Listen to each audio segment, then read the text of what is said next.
Welcome back to the Bejeweled podcast, the podcast that you could consider the last and the first. I'm Joel, I'm Liabit121, and my Pokemon shiny luck in Pokemon Scarlet is getting ridiculous. And I'm Jyozak, and I'm in a completely different location.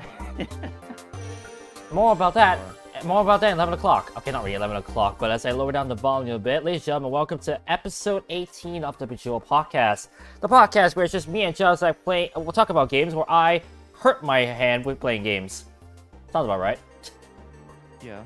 Today is episode 18, and today is the final day of 2022 at the time we're recording this. Today is going to be us talking about 2022 gaming. Was it great? Was it bad? Was it cool? Was it rad? We'll find out about that as we recall all of the major games that released throughout the year. But if you got to hi for another Bejeweled podcast on the channel, make sure to hit the like button, subscribe for content if you're new, follow Jyozak on these social handles, and ring that bell to get notified any time on the channel. Last podcast on the card of here. Anyways, Jyozak, how you feeling? Good for, barely giving myself enough time to get out of the house to get to where I am now. Well, that's good to hear. Hang on, the phone's about. Okay, perfect. Okay, just something. Yeah, 2022 is about to come to an end. At least for me, it's about to be in 2 hours' time. Right. Meanwhile, for you, it's just like, oh, start of a new final day. Yeah, we still have, let's see, 12, like about 15 hours, to go before midnight. Oh boy. And now it's time for me to count down the hours, or count down the minutes, because I have 119 minutes and probably 119 minutes of my right hand being problematic. Well, let's see what happens, shall we? Yes. 3, 2, 1. Oh, and before I go on, I'm going to do the adjustment, because I'm not going to have any music play on this game, but there we go, much better. I'm going to actually have to look at the stream to see if the volume is up, because I've adjusted. So actually, Jyozak, you can actually help me out with here first out, because I did actually record. Basically what I did is I recorded a loop version of the music. So I'm wondering if it's too loud right now or not. Let me pull up the stream, because I don't actually have it pulled up on my computer. If you're wondering about Jyozak's mic, he's in a different place. He's actually in the library right now, where he records all this stuff. So therefore, that's why you might hear a different mic, let alone see a different background on his side.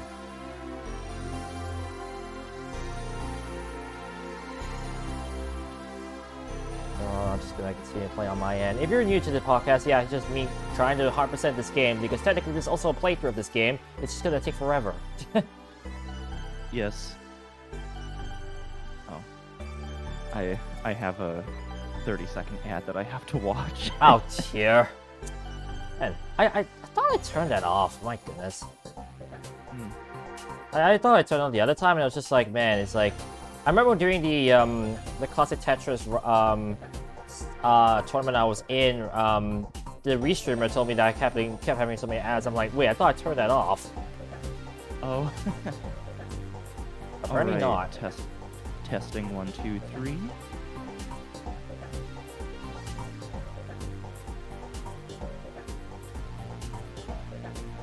Is it very loud or is it not? The music is pretty loud. Ooh, okay, hang on. I'll adjust that. The cool thing is that, at least when it comes to the... There we go, a little bit better. At least in terms of the audio, I can just adjust it on the fly. No big deal. Oh yeah, that's way better. Okay. Swell. Okay, I need to adjust something quick. Okay, I did put in a loop. Perfect. Alright, so with that, if Chad, you can also tell me if you can hear me or not, just to make sure, because I want to at least make sure the audio is fine. As I said, I did record a loop version of the music so that I could play it on the freely without me, when I click out of the window, at least the music won't stop, basically. So that's one of the changes I made. Nice. With that said, man, 2022, what can we say?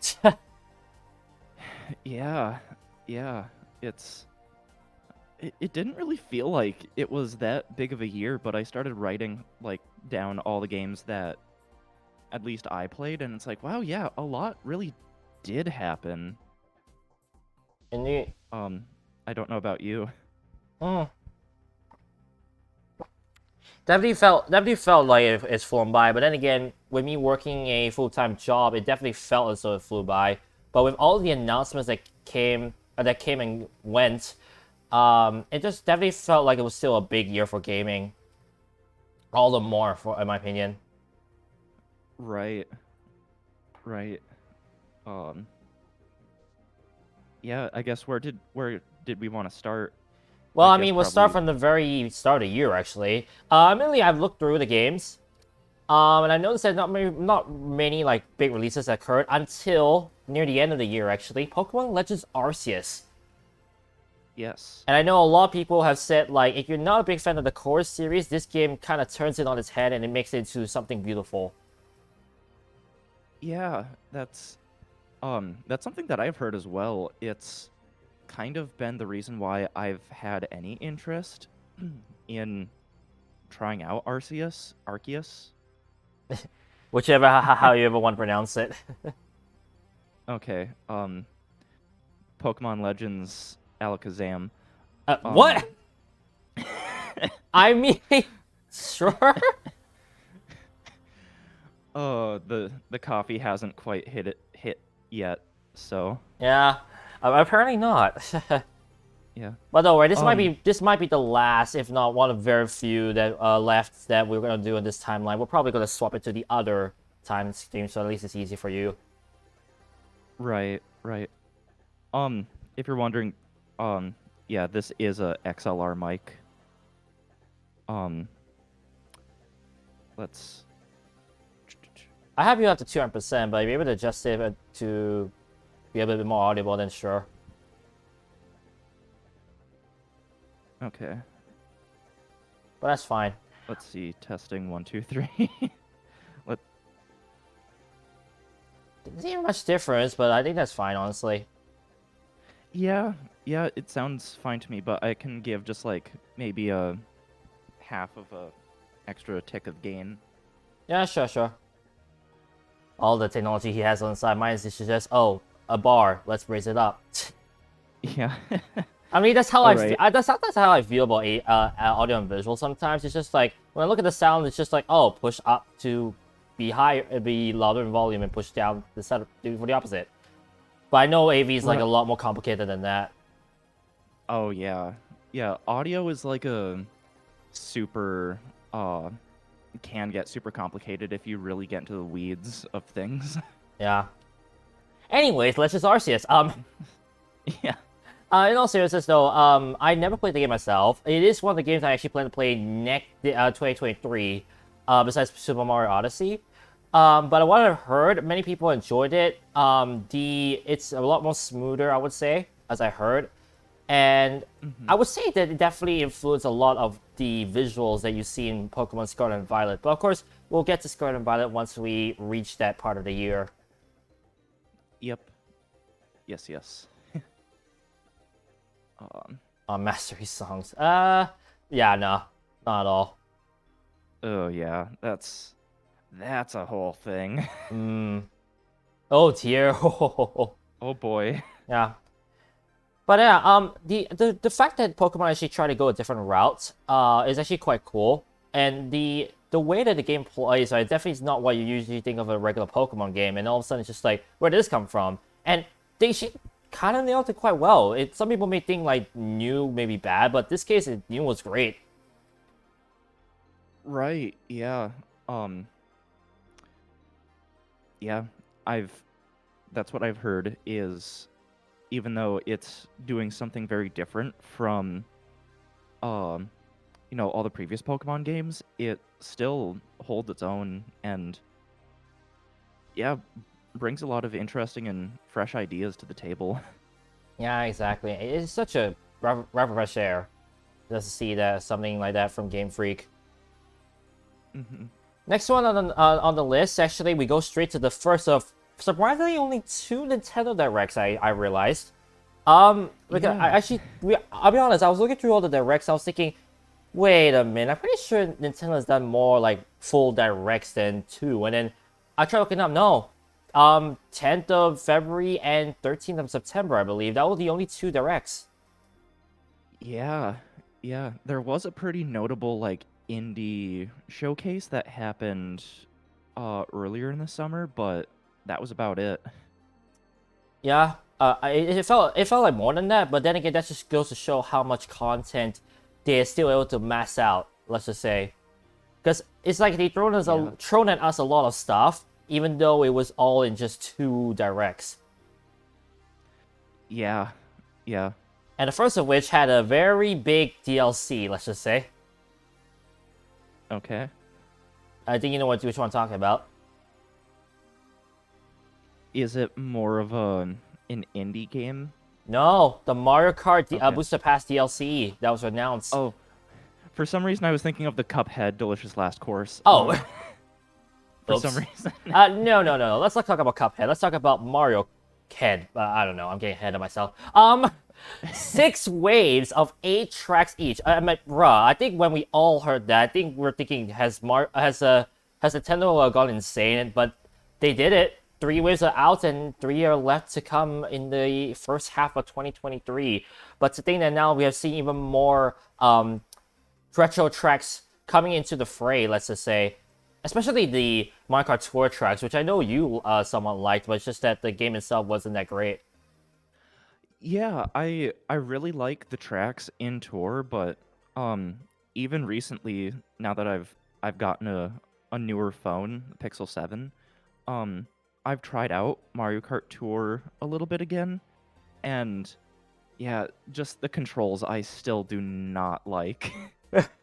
Yeah. um, but with the tracks coming to Mario Kart Tour, Mario Kart 8 Deluxe, the Tour tracks are coming to Mario Kart 8 Deluxe. I've been able to better appreciate like what exactly the Tour tracks are, and it's really cool how they've incorporated the different variants that were in Tour and made each lap basically a different route. That is something that I feel like Mario Kart tracks should have done before, but it's cool that they're doing that now. So you rather prefer that they do more sprint kind of races instead of just lap races? Yeah, although the tour tracks do still do like regular laps, it's just each lap you might go down like a different corridor instead of a complete, well, so like some parts of the lap will be the same, other parts will be different, basically. Mm. Uh, oh wait, so it's the same routes. It's just that there's different different obstacles along the way, on different laps. Yeah, and some parts of a given lap you are going down like a different part of the track, but eventually you reconvene back onto the main track. Essentially. What does that remind me of? I feel like that sounds like a very familiar Mario Kart game, or track for that matter. Mm. It's not coming to me right now. It's like they add. Well, then again, Bowser's Castle. Yeah, Bowser's Castle in oh, what was it? DS? No, not DS. Bowser's Castle, the Nitro one, kind of does that because it does add extra obstacles by lap 2. Okay. That's kind of the picture I'm getting when you explain it that way. Yeah, yeah. There there are some tour tracks that are in Mario Kart 8 Deluxe now that you end up going the complete opposite direction as people that are still finishing a previous lap, but you're like driving at the same time, so it's like oncoming traffic. That'd be very awkward. Yeah, but I think the way that they've implemented the tour tracks has been really good. And their selection of the retro tracks that they've been bringing back, I don't think there's really been any duds. They all are interesting and unique in their own way. Especially, I I'm still so happy that they brought back the best Rainbow Road, which was on 3DS. I'm not alone in having that sentiment. Um, it is like one big lap, split up into 3 segments. Mario Kart 7 is actually the first Mario Kart game to implement that. And so you're at points driving along like actual Rainbow Road. There's a point where you're driving along Saturn's rings, like you're driving on Saturn's Yeah, rings. I think I still remember that Yeah. track kind of vaguely. And then the section right before you start the final section, you're driving on the moon and like bouncing off the craters. It is really fun. And the music just ties it all together. Hmm. That's quite So, cool. Yeah. Yeah. So, how much, if any, Mario Kart 8 Deluxe have you played, Joel? Not much, honestly. I think that time when I was playing with my friends in 2019 is the only time, I'll be honest. I haven't Gotcha. really gotten any like chance to play it otherwise. And admittedly, there was a time that I was planning to buy it overseas with a cheaper price, but honestly, I ultimately said no. Because I was like, I'm not too sure if I will be playing much of it in the while at work. Gotcha. It's just one of those things where I kind of like. Admittedly, I'm much better with like racing games that are like arcade version. You know what I mean? Like actual steering wheel. Yeah, more arcadey, or I was thinking simulation. Yeah, something like that. Yeah. Because even I can say that I've been quite interested in the Formula One games. Let's just say. I have to do something very quick. Is it a toilet? No. Sorry, I had to do that to him. The joke, if you were wondering, is that like halftime he would actually be going to toilet. I had to explain some stuff. Although honestly, for me, not really much to comment on. It's the end of the year and all that stuff, and it's just yeah. So, in this meeting room that I'm in right now, it has a like nice and big TV, but every 15 minutes, even though like I have a portable Switch dock, which works fine normally, I think it's just the setup in this room. Every 15 minutes, it kicks the HDMI signal like offline. So just so that I don't have to keep standing up and reconnecting, I'm just gonna do tabletop with the Switch right here. So That's quite funny. yeah. Anyways, Yeah. Oh, hang on. I need to do something. Real Arcade Racer fan. Yeah, I played a lot of in fact, I 100% the Kart Arcade GP2 with my own money. And I also Nice. dived into a bit of Midnight Maximum 2 myself. But honestly, after playing like the main story in full, I was like, yeah, this is not worth spending all the money in the world just to be like one of the best of the best. I feel like I see the people on the rankings at like 100,000 stars. If I calculated correctly, you probably would be spending at least, if my math is correct, hang on, let me do the math. Oh, hang on. $48,000. And that's 48,000? yes, I'm not kidding. The reason I say that 100,000 stars. If you at the best, right, you're playing with 3 other people and you're beating all of them, you get first place. You'll have 3 outrun stars, like multiplayer stars. I've seen people go have up to like I'll say 100,000 stars on their account. Okay, excuse me, but what the actual Yeah. Yeah, no. Here's the thing. That is, if I'm not mistaken, just in Singapore dollars. In US dollars, it's about 24K. But even then, I'm pretty sure you can say that's like a year savings. I would say. Yeah, for some people that's all they make in a year. What the hell? I tell you, sometimes I'm just looking, and I'm just like, bruh, why? Makes me glad that I don't play any like arcade games like that, or even I don't play mobile games that have microtransactions. Yeah, I'll give you one advice: don't. Yeah. Man, you could buy a real Mario Kart Go Kart with 24K. Exactly! Might as well just buy the whole thing, right? Well, then Yeah, again, yeah. that's still wasting money because honestly, 100%ing Mario Kart RPG GP2 took me only about $250, which is 125 US dollars. Yeah, Now that's that is a that's game worth 100%ing. yeah, that's not completely unreasonable, but still, that's more than like a full AAA game. Ugh, tell me about it. Like, I see people go the distance, and with the games always updating themselves to like higher ranks or more modes and all that stuff, right? I feel like the amount of money you spend is just not worth it when you just have to keep spending more and more just to catch up. Right. Yeah. That's why it's just like, man, I don't know, I don't understand these people, but sure, live your life, man.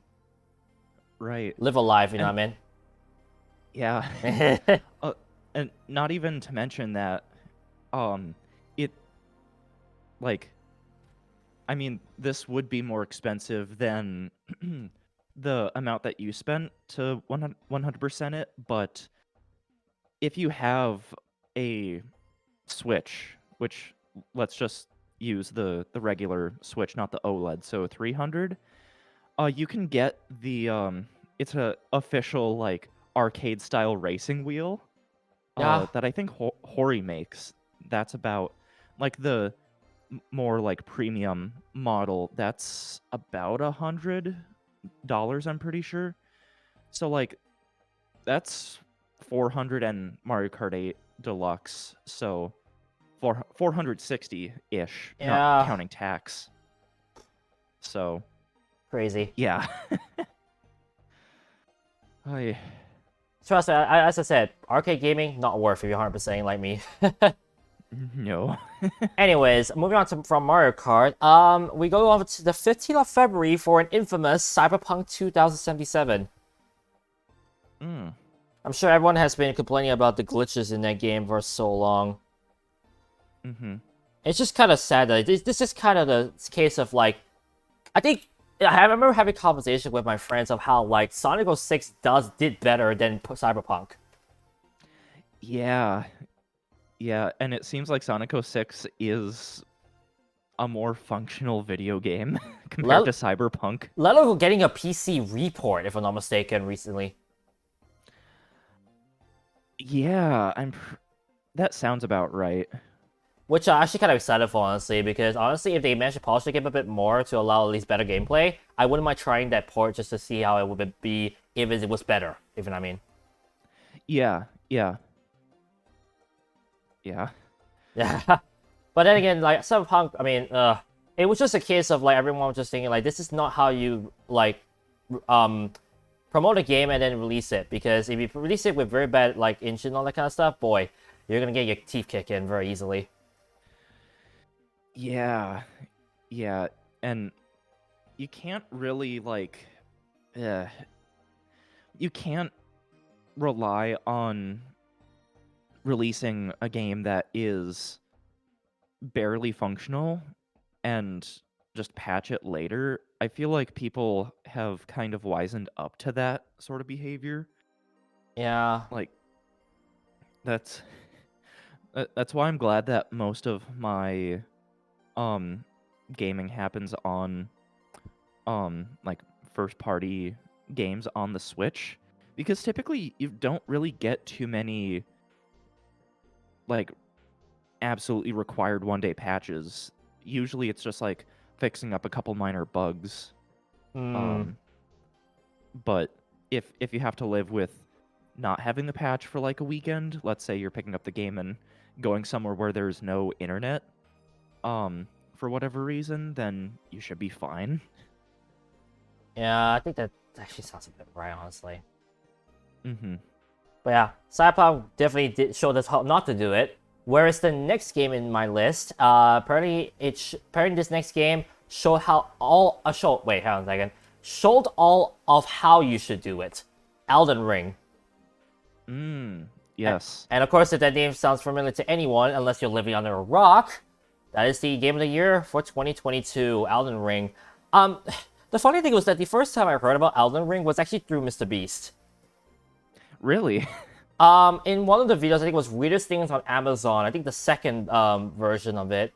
I think one of the items bought was an inflatable like you know those inflatable like what was it? What was it? Inflatable thingies? I forgot. What was it? Inflatable like wavy sort of people. Oh, wacky, wavy, flailing, inflatable, Thank arm you. flailing tube man, something along those lines. Yeah, no, you actually got it. That was about on that line. I think I added in 1 or 2 extra words, but close enough. Oh no, I didn't say short hopped. I more so said like they kind of. I meant that Cyberpunk like really they did not know how to like properly like release the game and end up promote it properly or something like that. I think that's what I said. But no, back to Yeah. Elden Ring. Yeah. Then all of a sudden they simulated like Chris trying to like punch the waving man, and then he said himself, "I played a lot of Elden Ring." I looked up the game and I was just like, "Oh, this looks interesting." But then again, I didn't expect it to all of a sudden say, "Hey, I'm Game of the Year." Right. Really, the only information that I've heard about Elden Ring is from the the Kit and Krista podcast. 'Cause I listen to that basically every week. Well, not basically. I've literally listened to every episode. Hmm. How much do you know about Kit and Krista? Not much, admittedly. So, brief history explanation. They were actually the hosts of Nintendo Minute on the official Nintendo YouTube channel for like years, but the satellite office that they were working in, they had to close for various reasons, and they were given the option to relocate from California to Washington State, not DC. Um, but they decided, you know what? We've been doing essentially content stuff for all these years. What if we just start doing it on our own? So then we can just talk about whatever we want in terms of gaming. And that's what they've been doing.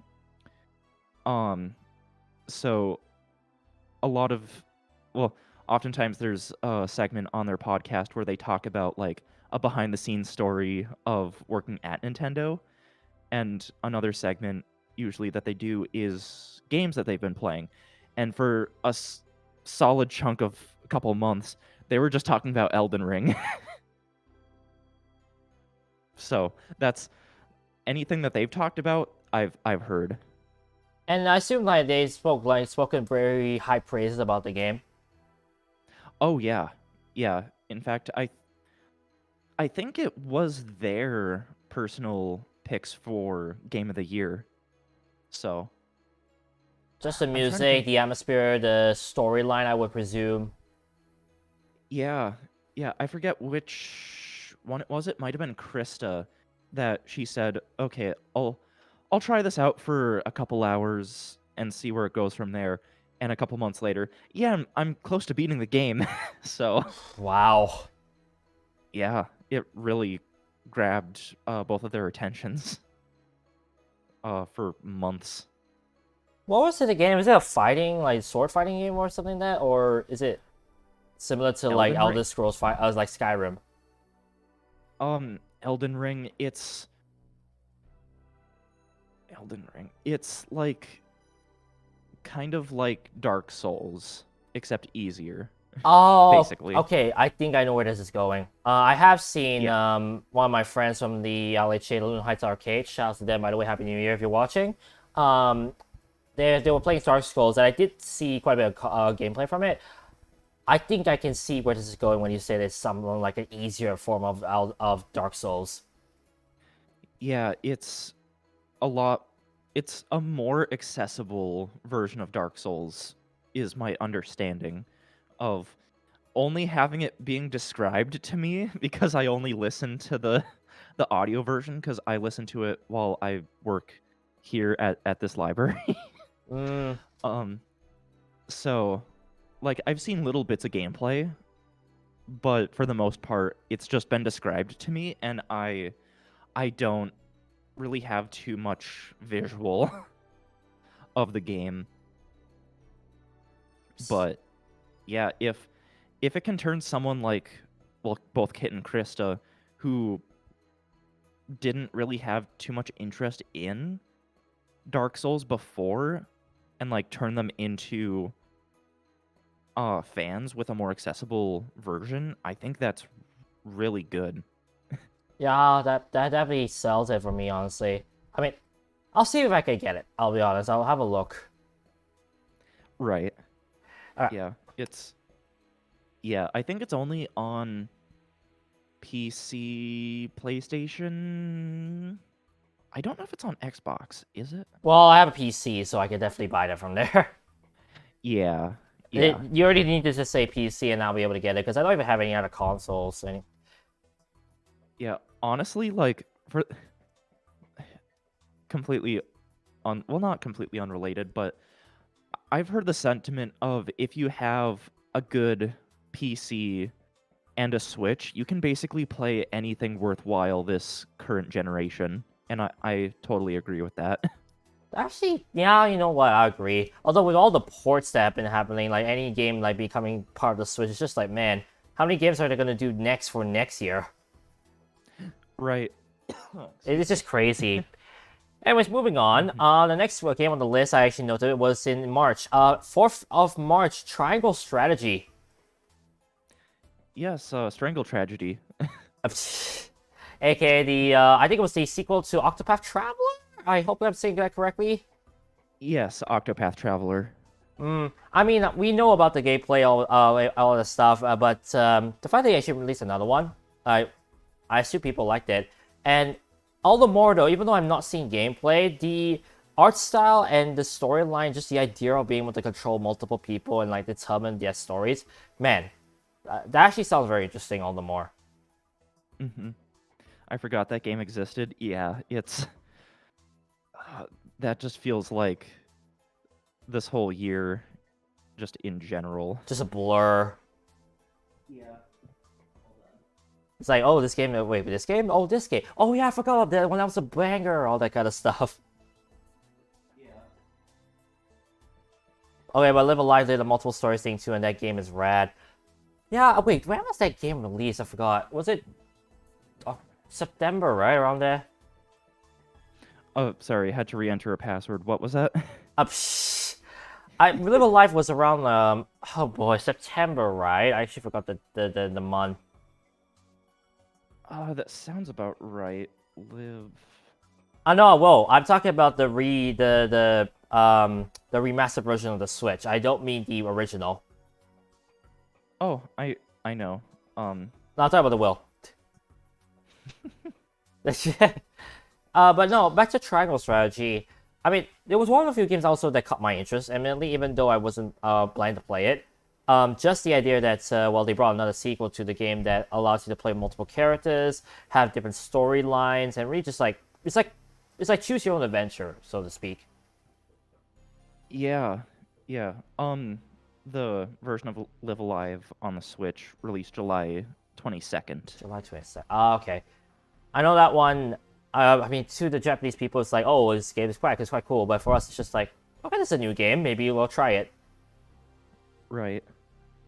Kind of nice, though. You know what? I'm gonna download the demo and try it out later. I didn't know that there was a demo. Yeah, for those wondering on Dallas Excited to say before, he has a big TV. He actually has a Switch right in front of him, like the screen, so he's actually able to look through any games he so fancies. Yes.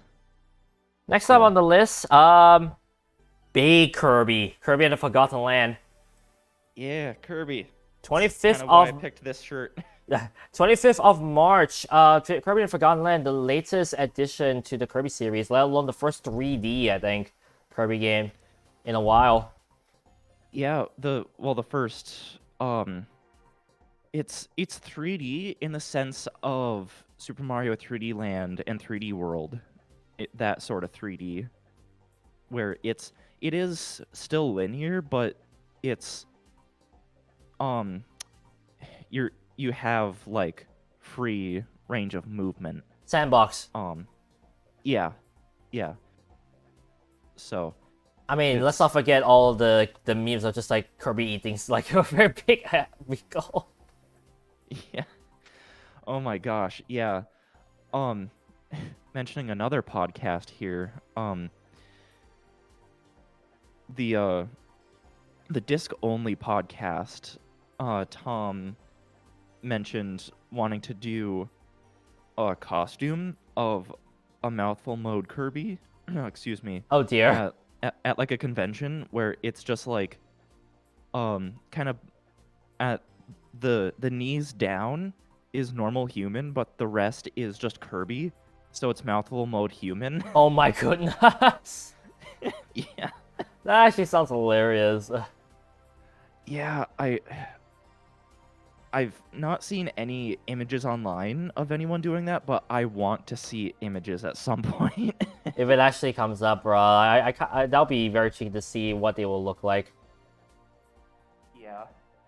Yeah. But Kirby in the Forgotten Land, I have 100%ed this.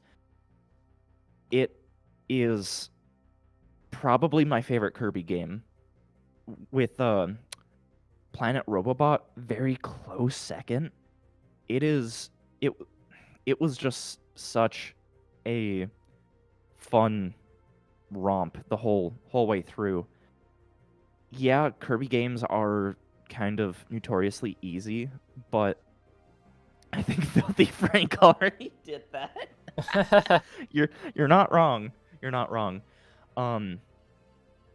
Yeah, Kirby games are notoriously easy, but I did see someone, Bob from the Wolf Den. He did basically a super difficult challenge run of the Forgotten Land, where anytime he took damage, he completely reset that level. Wow. So yeah, it took him a couple months, but of on and off playing, but eventually, God, oh, I'm pulling up some music. That's why I had to put in a password, and with the way that I have my audio set up, I just blared the audio. Okay, for one second I thought you Okay. froze there, but you didn't. Okay. No, I'm good. Okay, that's good.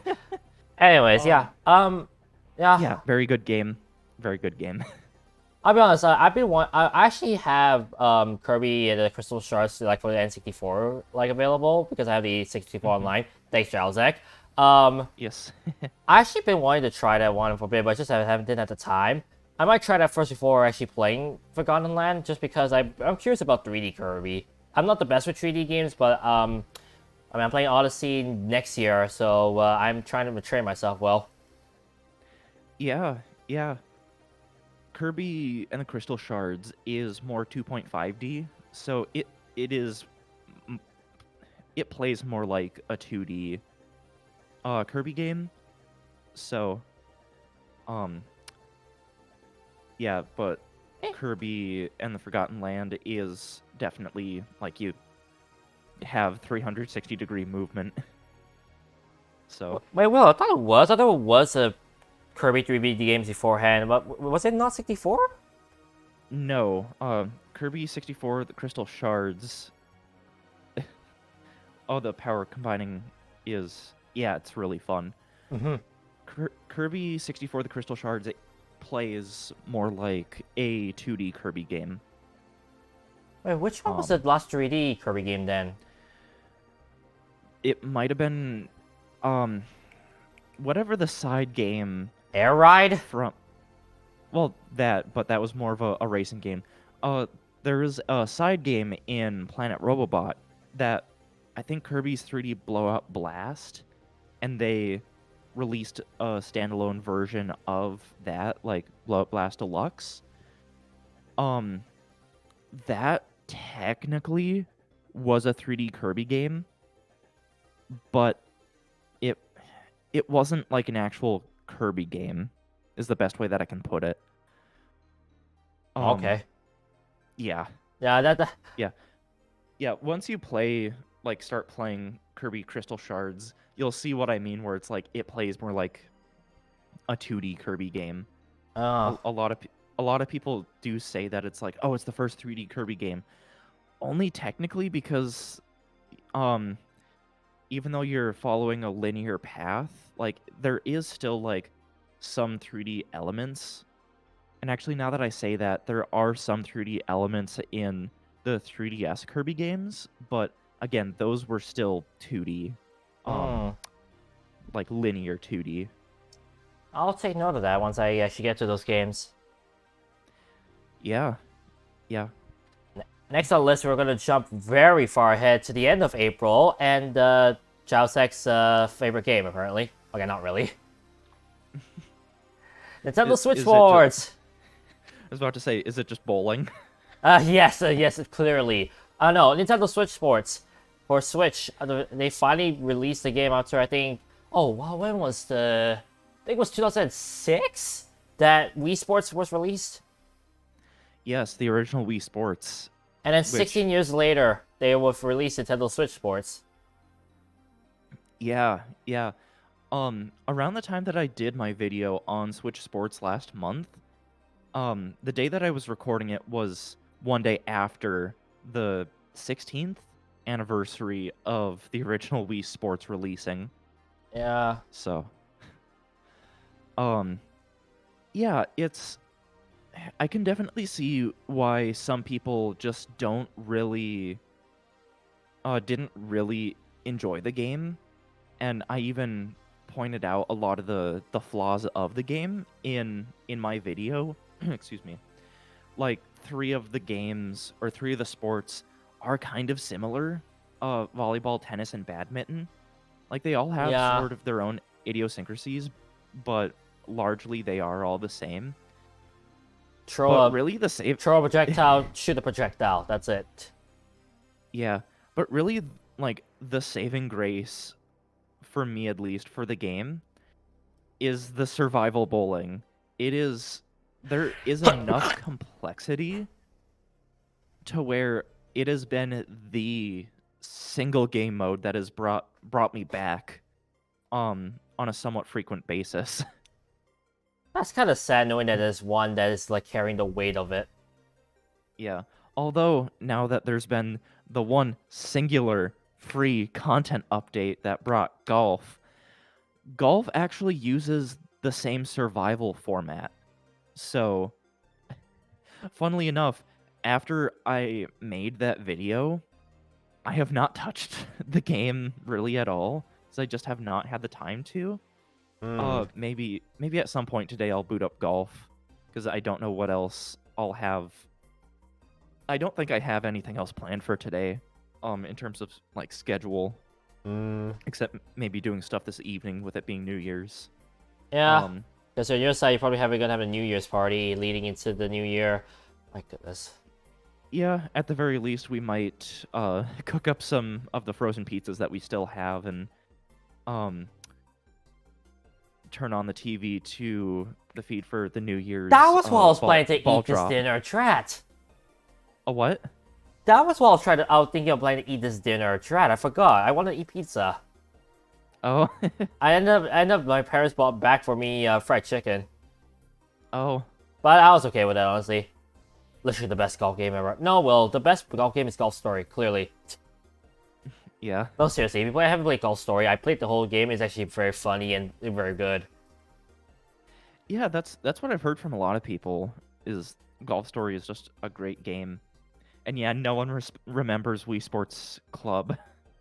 Yeah, no, that I know what he's talking about. That's quite sad. Not the Wii Sports Resort, like that game was spectacular. Like there's so many modes, and yet not many people remember it. Yeah, well, Wii Sports Club was the one on Wii U. Yeah. Let's see. Yeah, Golf Story, at least here in the States, is specifically 53% off. Wow. $6.99. Dang. I think I bought mine. I think I bought mine also at a nice discounted price. I don't remember though. It's been a while since I bought it. Because apparently I bought too many online games when I probably shouldn't have. Oh. Yeah. I've heard good things about this. and the sale only lasts until tomorrow. Oh. And I actually have a good bit of eShop funds that I've gotten via gift cards for Christmas. So, do I impulse buy? I recommend you don't. I'll be honest, like just in case. You can see how I played or what John played. You can just judge for yourself whether it's worth or not. Okay. Okay. Anyways, on to the next thing I want to talk about, and that is Rifftrax. Rifftrax. Yeah, there actually was a game, Rifftrax, for those wondering. I want to bring this up because honestly, in my opinion, it was probably one of the more underrated games that came out available. Think of it as use your words, but every round is sub the title. Gotcha. Okay. So quite literally, you become your own riffer. So for those who don't know, Rifftrax basically was a group of comedians who were basically bringing in their own hilarious commentary, let alone banter, into, well, honestly, almost every line that is said in a movie or a show, just to make things funny. Gotcha. So they could take like a nature show and then like obviously turn into a hilarious like a hilarious sitcom basically. Okay. And through Rifftrax the game, basically it makes you the riffer. You basically sub whatever is said into with something else basically. Okay. And if you're able to make it funny, you win. That's all it has to be said. Gotcha. Okay. So. Yeah, it's definitely, yeah. I mean, from what I said, what do you think of it? Yeah, I don't think you have heard of Rifftrax before, right? I think I have once or twice, but I just didn't really look too much into it, and it wasn't really described much to me. So. I remember like Dime, Gun on Dime actually showcased the Rifftrax movies themselves, like the actual shows. On his side because he has access to them, and boy, I watched a few of them. They are hilarious. Gotcha. So I would bring it up to life because honestly, I feel like anyone who has the money probably should try it out at least once because it's worth playing it at least once, if not a lot of times with your friends. Gotcha. Nice. Yeah, definitely a recommendation from me. Next up, Mario Strikers Battle League. That's the 10th of June. Yeah, I was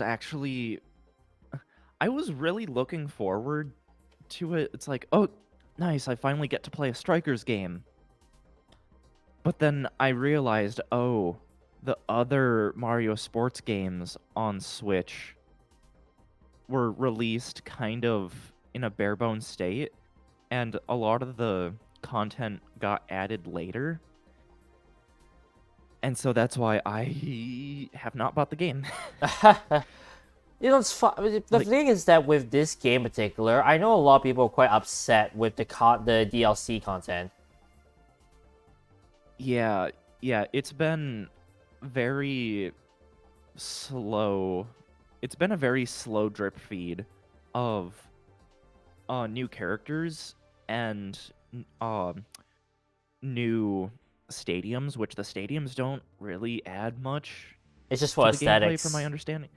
Yeah, but of course the characters have different stats, so that makes things more interesting. I wasn't upset with the DLC. I was upset with the base game. Yeah. Yeah. It's so slow. Interesting. I haven't heard that argument. Well, here's the thing. I remember like seeing the very little gameplay from Proton John's stream, and all I thought to myself was, man, apparently it's super easy just to defend goals if you just have to mash the button. Yeah. Like I feel like Mario Strikers, the original one for GameCube, was better in terms of like, you know, just shoot, and if you're accurate enough, you get the goal. You don't have to worry about your opponent mashing the A button very quickly in order to get a goal, so to speak. Right. They introduced the League format at a worst time. I feel like this was the worst game to evolve validly because honestly, the game was so bland to where I don't think many people would want to play it. Yeah, Yeah, I've heard it described before that if you've played a single match of the game, you have experienced everything that the game has to offer. Oh, actually, it's true. Yeah. That's so true. I would probably say it's worth it if you have people that you can play the game multiplayer online on a regular basis. And the game is advertised as supporting up to 8 players online, but it's it's with the stipulation that the Luigi's Mansion 3 Scare Scraper has, where 4 total systems, 2 people on a single system, and you're playing online. If that makes sense. Yeah. Yeah, but if you have like a large group of local friends or family that you can regularly like play offline with on a single system, the game does support 8-player multiplayer on a single system. So if you're able to like get a big group together on a regular basis, I would say it's probably worth it then, just because of that functionality. Hmm. And if you have that many controllers. Oh no, yeah, the controller one might be also the other turn off. Especially knowing that you need to play like mostly like local. And unless you have like Mhm. friends who will have like individual switches of their own, it's gonna be very expensive just to get enough Joy-Con just for everyone to hop in the fun. Yeah, so if you're playing with 5 to 8 players, I'm pretty sure the game forces you to either use a Pro controller per player or a single sideways Joy-Con per player, which um there's like if you go to just any old like retail store, at least here in the US, there's a plethora of third-party licensed wired Pro controllers that you can get for 20 to 30 bucks each. And if you pair that with like 1 or 2 USB like adapters or hubs, um you could very easily um build up a setup where you can do that for less money if you were doing it with like Joy-Con, for example. Hmm. But that that's something that I don't think everyone is gonna want to do. Yeah. Um, unless if you also play a lot of Smash, because you could also use that for Smash. Hmm. Plus, this competition unfortunately won't be on Smash because like we don't, that game is already, well, I wouldn't say dead lab, but it's more so like there's no more updates, so there's not much to say. Yeah, yeah. Honestly, I have not played Smash Brothers regularly in years. Oh yeah. um, Kind of like that here kind of like too. Like that. was a bit of the journey to be able to get me the best mate. Get my best mate a legit Pro Controller for Christmas. Oh dear. Mm, wow. Yeah, that Yeah, means rough. yeah. I I feel for a lot of people who don't have easy access to stuff like this. Um, yeah, here in the States, I can literally just drive to a store like 10, 15 minutes away and pick up more Pro controllers, no problem, or anything Switch related. Hmm. So, Smash Brothers has been non-existent to me once King of Fighters 15. came out, and I picked up GG. Yeah, yeah, yeah. I really burned myself out on Smash Brothers with completing it, especially with World of Light. I I blitzed through a playthrough of World of Light and started a second playthrough, and I was like, yeah, I'm done. I am done. Then I just occasionally played some local multiplayer. Off tangent a bit, but do you think this is it for Smash Brothers? Uh, yeah, that's a good question. I would say as long as the next, like, okay, if the next console that Nintendo releases is essentially like a next generation Switch that is backwards compatible with all like first gen Switch games, I don't see why they wouldn't just continue having Smash Ultimate still be the main Smash game. And if if the successor to the Switch can like have performance patches to previous gen Switch games, if they would just like maybe improve load times, maybe increase resolution, or whatever the case may be, like still like keep the game fresh. That's really the only way that I see it still happening. But yeah, I don't think Sakurai would actually do that anymore. Yeah, the next proper Smash game, I'm pretty sure is going to be majorly pared back to just Nintendo characters and other like third-party characters that they can easily get the rights to. Because I imagine with all the characters that are in Ultimate, that has got to be licensing hell, or has had to have been licensing hell. Yeah, I think it'll be better if like less. I also will agree that if less characters would be better for them, just like licensing wise, but also at the same time balancing wise. They don't have to worry about having to patch do patches many times just to ensure everyone is balanced. Right. I don't think there will be another one. Dude, Disney alone would have cost them $1 billion. Definitely. Exactly. Like we were surprised that he managed to get Sora in as the last character. It's just like, bruh, they actually finally managed to do it. Yeah, honestly, could not have been a better character to wrap up. And yeah, than a Disney character. So, technically Disney character. Yeah. That sounds about right.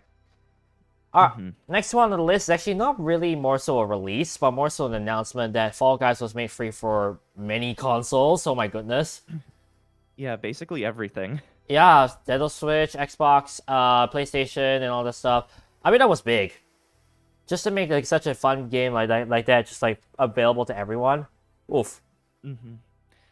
Yeah. I know you and me played a bit, although I kind of didn't really want to play as much because I was too busy. Yeah, and also you got definitely expressive when we played it. That's a word. Yes. It's been super nice to have Fall Guys available on the Switch. Yes, it's only 30 FPS, but if you're playing docked, it is 1080p, which like it's nice because like I would almost argue having the better resolution is better for a game like this because it's easier to see farther ahead, like the little details and all that.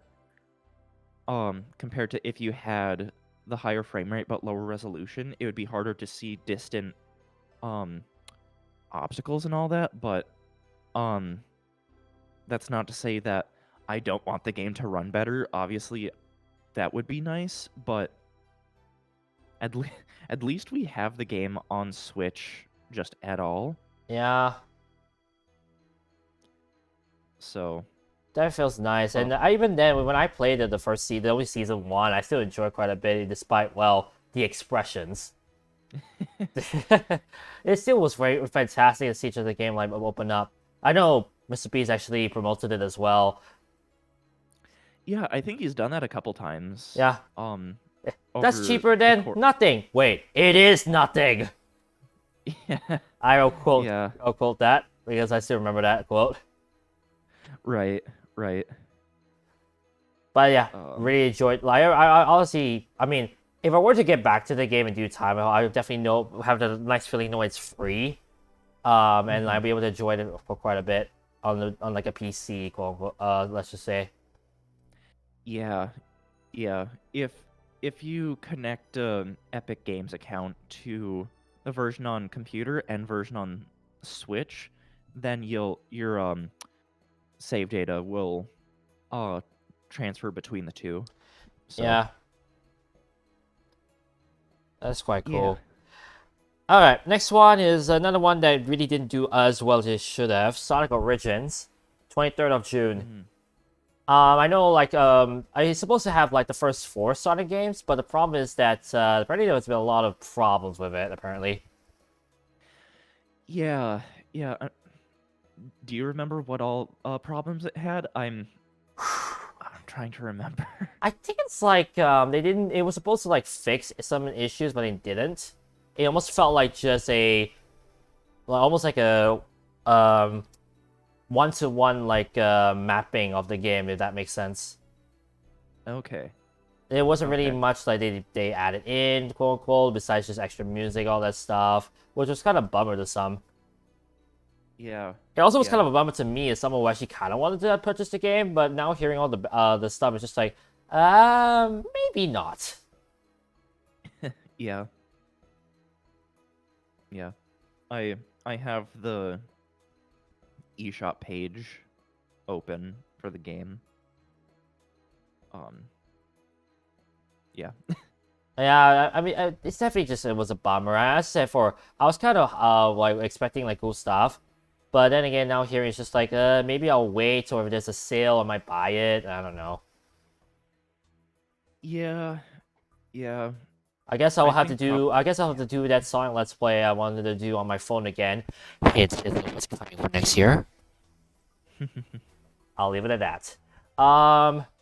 But anyways, moving on. I'm actually gonna skip one that was on my list. I'm gonna go straight into the Jackbox Party Starter. That's right. That came Yeah. at the very end of June. Yeah, so that comes with Quiplash 3, Trivia Murder Party 2, and TKO, right?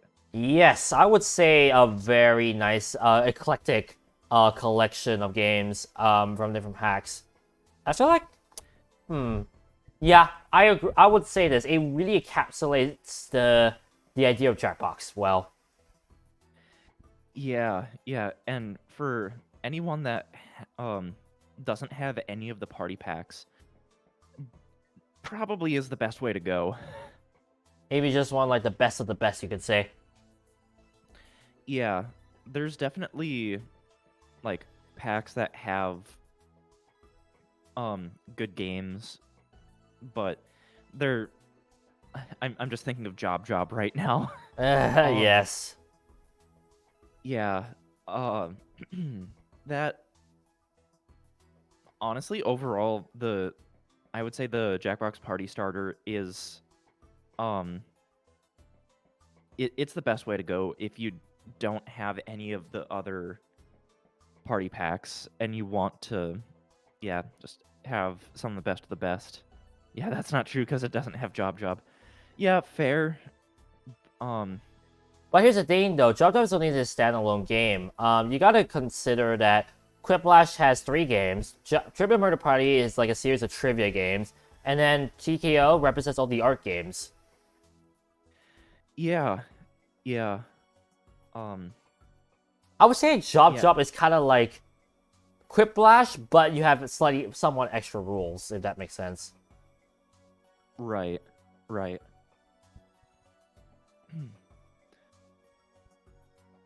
Yeah. That's why I would say it best encapsulates the idea of Jackbox. It like the 3, I wouldn't say the 3 genres, but the 3 outstanding genres in the Jackbox series. Exactly. Yeah. And I think if you're able to sell that out to a customer, I think that's the best way you can sell out the products, all the products to a customer. Mhm. So that's why. And Oh, all sorry, right. go on. Sorry. You want to say something? Go ahead. Or...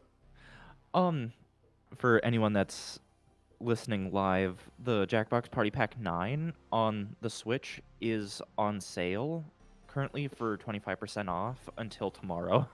Ooh, that's quite good. So, yeah, typically I don't buy a new Jackbox or the newest Jackbox unless I have like family coming over and we know for sure we're gonna play Jackbox. Because there's really no point in buying the party packs unless you know that you're gonna play them with other people, because that's the only way to play them. Yeah, that's definitely true, I would say. Mm-hmm. But still, I quite like the idea. Admittedly, I didn't even know that this starter existed until a lot later, when it was first released. Even then, I honestly, now that I think about it, it really is a good way of trying to sell that product. And I honestly, if they were to do another Jackbox party starter, I'll be curious to see what they will put in there. Yeah, yeah. I would probably say a Drawful, a You Don't Know Jack, and maybe Job. I don't Yeah, know. actually that's not a bad selection, honestly. Like old and new. Like let's not forget, Jackbox. Sorry, yeah, Job is like Party Pack 8, while the rest are like Yeah. 1 and 2, Mm-hmm. or 5 if we want to be that guy. Actually, technically 5. They would pull off the 5 one instead of the one from Party Pack 1. I don't think about it. Makes sense. I have heard that sentiment that the party packs are genuinely getting worse and worse. I think it depends just from person to person. Yeah. Some people I've heard them say that like Party Pack 9 is nothing but bangers, but other people say that like there's really no good original game in Party Pack 9. Party Pack 9 only has Rumoring and the not snake oil game. Yeah, I know which one he's talking about, though. Yeah. Yeah, I've definitely heard that sentiment, and it's really just more subjective. Yeah. So. Like, even I'm gonna say right now, I think the only one I played that I kind of like was Fibbage 4. Mm-hmm. But that was just because of a nostalgia, from a nostalgic point of view as someone who loves Fibbage. So, as you mentioned, like everyone has their own standpoint on that. On the Party Pack 9. I think most of we have to wait a few more months before we can really get a full sense of whether Party Pack 9 was a success or a flop. Yeah. But yeah, that's really all I have to say for that one. I will talk about Yeah. Jackbox 9 in due time, for this one, because we're still only halfway through the year in terms of like games I have notified for myself. Next one is kind of a funny one. I'm sorry I brought this up. I was about to say, it is the halfway point. Oh, yeah, sure, go ahead. Okay. It'll probably take me an extra minute or two, because I do want to make another cup of coffee. Thankfully, there's a Keurig machine upstairs, and I brought K-Cups with me. Oh, lucky. All right, be right back. Yeah, go ahead. I mean, on my side, really not much to update. I mean, it's in the end of the year. I did post the update video on my YouTube channel explaining what's going to happen for the new year. To everyone who has followed, to everyone who has on Twitch, and whoever has followed Twitter, and to all who have subscribed on YouTube, thank you all so much. 2022 was honestly a breakthrough year for me when it comes to YouTube. I was not expecting the 100 subscribers like that quickly, let alone the support that you guys have given me, and I was definitely not expecting the number I have right now. And my goal for 2023 is going to be very soft. I'm not expecting 200 subscribers by next year, but I can guarantee you one thing. I will try and do my best to bring up content for you guys daily, so that you guys can get to still enjoy daily gaming content that I hope will be entertaining for you guys. That's just my goal. That's just my goal for next year, and I hope you guys will enjoy all that is to come for next year. Meanwhile, not really much else to say. If anything, just keep staying tuned to my Twitter, because I will be posting Super Mario Odyssey updates whenever I play that game. I do want to showcase me getting all the moons, so that at least it looks like a proper playthrough. Because again, I still can't record from my Switch, unfortunately, but at least I get to showcase what I've been doing, gameplay-wise. I heard good things. I have heard good things about Super Mario Odyssey. So it's just one of those things. It's just like, oh, if I finally play the game for myself, by myself, more importantly. Hang on, quick. So that's why I am quite excited for that. Oh yeah. I'll just say this right now. This technically is still a full playthrough of this game, Bejeweled 2. So I am still gonna keep carrying on with this podcast until this game is done. Then afterwards, I'm not too sure what I'm gonna call the podcast. If let alone maybe I could get more people in, but we'll see. If I can get more people into the podcast, then sure. At least I can open up opinions of others to you guys so that I can give you guys the best of podcast content, because I'm still a junior at this podcast concept. Like, I started out this podcast just as a joke because I wanted to like play through Bejeweled 2 Endless Mode and go all the way to the end. And then all of a sudden I restarted my progress because I got a new laptop, and then more importantly, the podcast itself has gotten more like polished over the months. Korea podcast kind of sort of halfway. I don't know. I will have to figure out what name I want to give it in due time. I don't know. Like as I said before, I will have to decide by myself what name I should give it once I'm done with this game in full. Really will depend on what inside jokes we could come up with, let's just say. But still, this podcast has been a cool experience trying to, like, learning the ways of the podcast. I quite enjoyed it all the more. But I also enjoy playing this game, and honestly, this is just a very good arcade game. And I am actually trying to dive more into arcade games for Flash Fridays, for those wondering. That's a bit of another tease for you guys. Just so that, A, at least it'll be fun for me to record, and B, I don't have to strain myself in terms of, like, forcing myself to record something that is, like, quite tedious. I already have the first Let's Plays already confirmed on my YouTube, so if you haven't looked at that update video, check it out on the card top right. I'm putting that card on top. Hang on a moment. I want to make sure I have that card so that I remember to put that up. There we go. I am actually trying my best to, like, remember I put cards and where to put cards and where to, like, put the timestamp so that you guys can actually have better access to the podcast. So you don't have to worry about, like, having to, like, jump many times just to find the things that you want us to talk about, basically.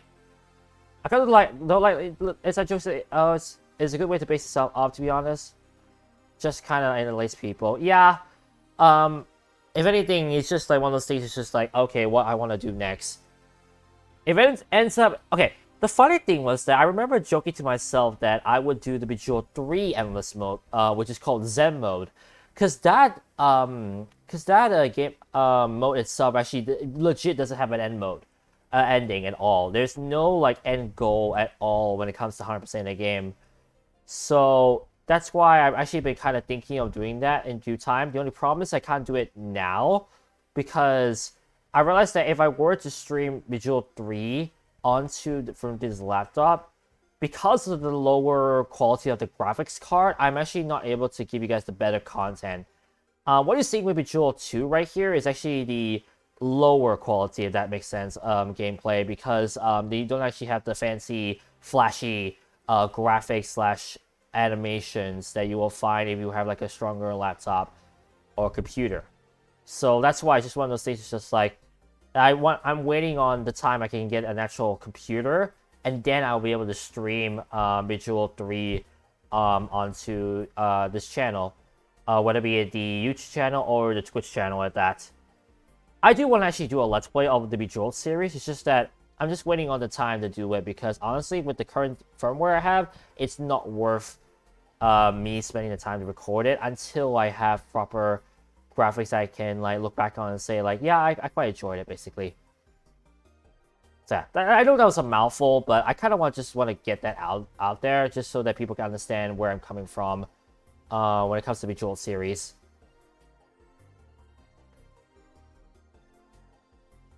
All right, I have returned.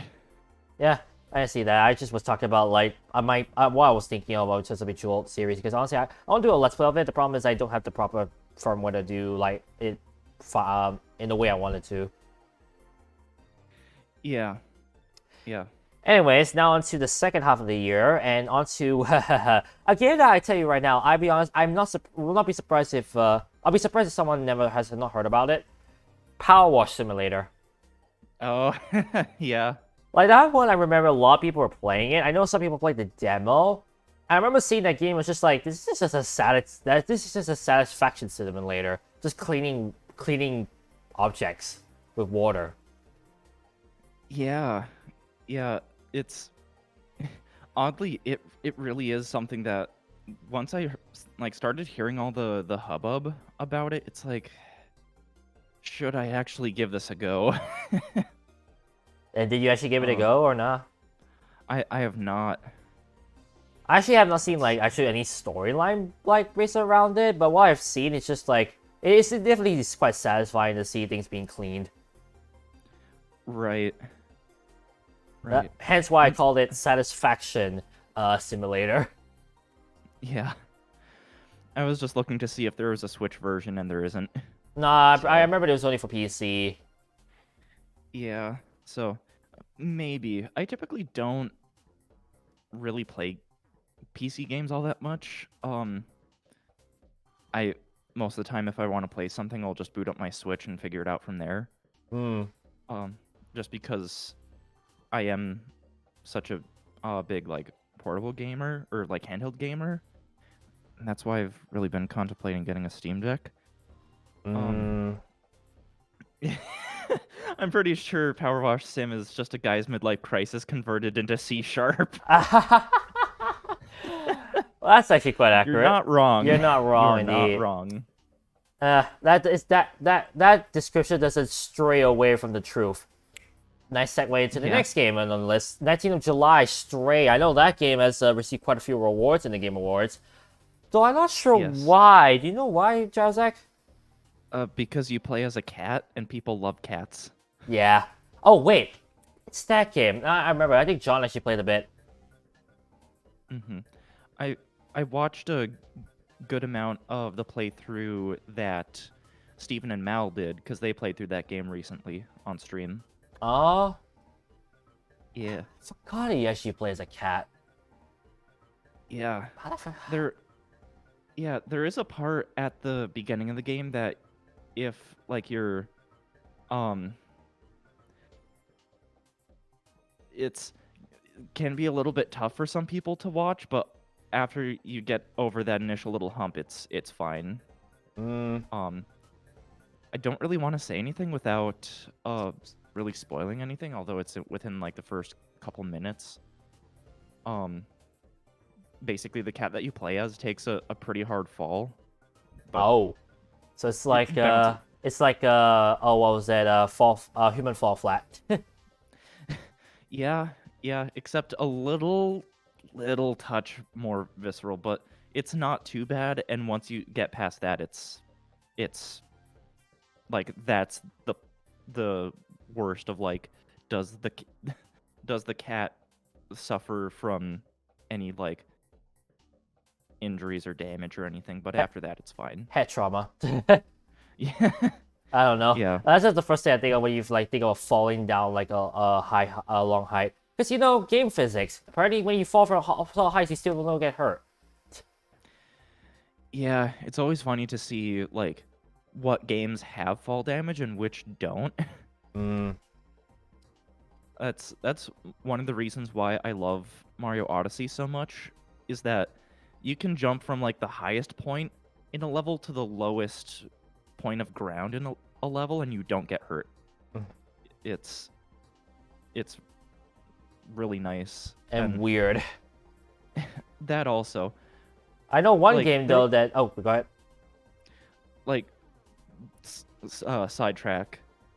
Mario 64 has fall damage, but you can mitigate that by hitting the ground pound button right before you hit the ground. It like resets that. Yeah. So, and I'm pretty sure that's something that the Mario 64 DS instruction manual talks about doing. There's a little thing about tips and tricks, and one of them is to prevent fall damage, ground pound right before you hit the ground. or soon before. So. Yeah. Although I know one game that's punishes you for fall damage. Which is Xenoblade Chronicles 3. 29th of July, near the end of July, actually. And I think it's quite funny thinking that right near the end of playthrough of Chuck Conroy's playthrough of Xenoblade 2, 3 then gets released. It's just like, this guy never could get a break. Yeah, so I forget the timing, but I think the game got announced. Was it around the time that he started Splatoon 2? It might have been that, or like it got announced when he was wrapping up Xenoblade 2, and the game released when he was finishing Splatoon 2. That's what it was. This man can never get a break. Yeah, he won't get a break from Xenoblade, and he won't get a break from Splatoon, even though if you've seen his Twitter within the past couple days, he might actually be taking a break from Splatoon 3. Oh, no, yeah. I mean, we'll talk about that later on, which is actually something I want to bring up. But Xenoblade 3, I mean, new characters, new different story, but I've heard very great things from the people that have played the game. Yeah. Xenoblade is one of those series that people just that like Xenoblade, they seem to like all the games except maybe X, but that's not on Switch, so Yeah, it X doesn't is count. not on Switch. Yeah. Next up on the list, we're going to August for some Kirby Stream Buffet. Yes. Again, why I'm wearing this shirt.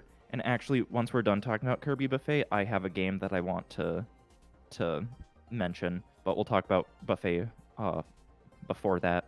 Yeah, no worries.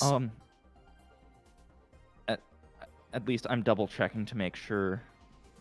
Yeah, the game that I'm thinking of came out late June. Kirby's Dream Buffet. It's $15 digital only game, and I think it's a game that a lot of people are sleeping on.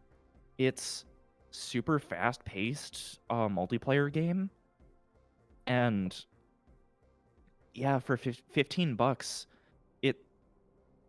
I've had nothing but I have a gut suspicion about the game. Crying out loud. Maybe not. You'll see. I was about to say Splatoon 3, but no, that's in a little bit. Yeah. Dream Buffet. It's like the controls are take a bit of getting used to, because it's kind of it's essentially Kirby tilt and tumble, but instead of tilting the controller, you're just using the stick. But it still kind of feels like, Kirby Tilt and Tumble, mixed with Kirby Gourmet Race, and it's I have nothing but good things to say, but not a whole lot to say about it. It's just fun. If you have other people with Switches that you can convince them to get the game, and you can play multiplayer with them, do it. I personally at least think it's well worth the $15. Though if you're not so much into like the wacky, chaotic nature that some multiplayer Nintendo games can have, then maybe it's not for you. There's really no option to disable the ending like bonus that you get. So kind of like Mario Party, at the end of a match, players get rewarded bonus strawberries. Strawberries are basically what you need to collect to win the game. You get bonus strawberries for doing certain things, and some people have expressed kind of their dismay that it a lot of the times can feel like RNG kind of decides who wins. But Uh, um from my experience of playing the game for long enough, if you're skilled enough, you can um make it to where the RNG of the bonus strawberries don't really matter so much. So, yeah, Kirby actually viscerally looks depressed if you lose. Um, yeah, just overall fun game. mm, definitely might give it a try. I'll have a look. What was the game that you want to Yeah. talk about? That it was in July as well. So, late June. Um, the Portal Companion Collection. Oh yeah. Yes. So this is the first time that an actual like Valve made game has been on a Nintendo system, and my gut was wrong. I had a feeling. Yeah, they are super good and solid ports of the games, but there is like one tiny little thing in Portal 2 that they just have not fixed yet, and I don't think it would take too much effort to fix. Basically, if you're playing Portal 2 and you put the Switch to sleep and then take it out of sleep, even if you're playing single player, every couple minutes the game will throw up an error message saying like, oh, like something about the internet connection not being there or whatever. Even if your Switch does reconnect to internet again, it'll still bring up that error message every couple minutes, and the Huh. only way to fix that is to reboot the game. Wow, that's weird. Yeah, especially because with the Switch, big draw of it is that you can play a game, and when you want to take a break, you can just put it into sleep mode. So like that makes doing that with Portal 2 a little less enticing. Hmm. I don't know why they haven't fixed that. It doesn't seem like something that would take too much time. But really, that's my only gripe. Other than that, they run at 1080p, 60 frames per second. They have gyro aiming, which makes it a lot more bearable to play a shooter on a console if it does have gyro aiming. Portal 1 even has the I guess previously long lost bonus levels that were exclusive to a bonus digital title from Xbox 360 called Portal Still Alive, where there were kind of test chambers intended to take place after the events of Portal 1, and for years they were just stuck on Xbox 360. But they're in the Switch version as well. So it makes it probably the best way to play Portal 1 vanilla. Well, both games vanilla. If you want to get into like the custom map making scene, then obviously PC is the way to go. But if you want to just play the games, like Switch is probably the best way to go. They'll never fix TF2 either. Team Fortress 2. Yeah. Right. Funny thing is that you used Yeah. to say that I did buy Portal 1 and Portal 2 for a very cheap price on Steam. I will plan to play that Same. soon. Oh, you also got that? Same. Nice, yeah. I plan to play Yeah. that soon as well, if I have to find Yeah, the time. I did that years ago. Well, years ago. This was like 2017. I got my tower PC that I have, and that same weekend that I got the computer, I saw that both Portal games were on sale for $1 each, and it's like, you know what? I've heard great things about these. They look interesting. I've seen gameplay of them. Let's give them a go. And yeah, I love the Portal games. And yes, I'm very much so in the camp of where's a Portal 3? Well, maybe not. We'll see. Uh, Yeah. Now, don't mind if I carry on. I actually Yeah. had to check this game because honestly, I thought game was released around May or June, but apparently not. Teenage Mutant Ninja Turtles Cowabunga Collection. Yeah. The Return of Yeah. Teenage Mutant Ninja Turtles basically has all of the previous games from like the SNES era, Yeah. Yeah.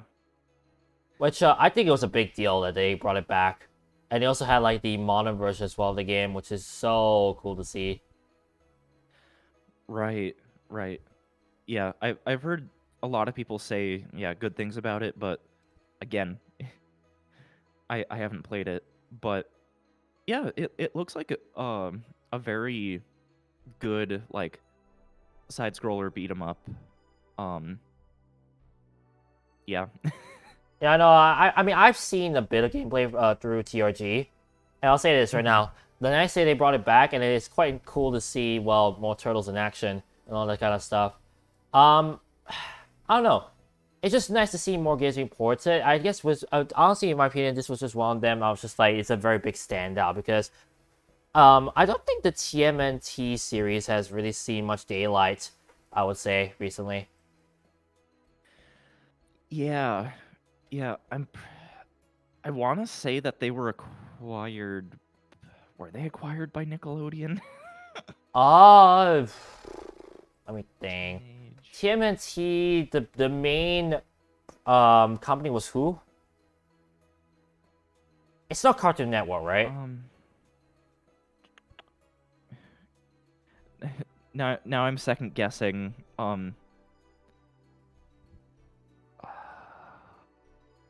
Okay, I would have to look more into this. I don't entirely know.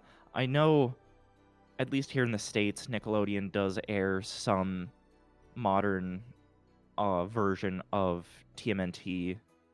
Um, that's really all I know about TMNT. Mm, I just remember um, watching it a lot on the TV, but I don't remember the actual company that is behind it.